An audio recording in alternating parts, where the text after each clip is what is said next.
పవన్ కళ్యాణ్ గారి పాలన ఎలా ఉంది? పవన్ కళ్యాణ్ గారి పాలన అయితే అండి గత నేను తెలుసుండగా 15 సంవత్సరాలు పట్టించి చేయలేని అభివృద్ధి 9 నెలల్లోనే జరిగింది.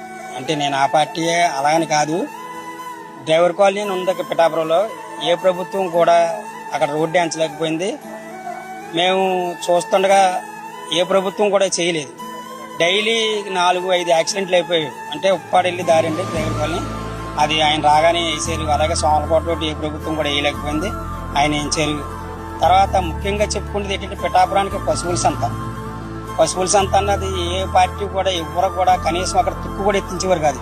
ఇప్పుడు పవన్ కళ్యాణ్ గారు వచ్చాక దానికి కొన్ని నిధులు తెచ్చి ఈరోజు ఒక 4 స్లాబ్లు, 4 గేట్లు, 4 పంపులు పెట్టిస్తారు. అంటే గత ప్రభుత్వానికి ఈ ప్రభుత్వానికి ఏమైనా తేడా అన్నది మీకు కనిపించిందా? కనిపించిందండి. ఆల్రెడీ 9 నెలలుగా చాలా తేడా కనిపించింది. ఈ 5 సంవత్సరాలు పూర్తి అయ్యేసరికి పిఠాపురం ఒక సుందరవనంలా తయారవుతుందని మేము అనుకుంటున్నాం.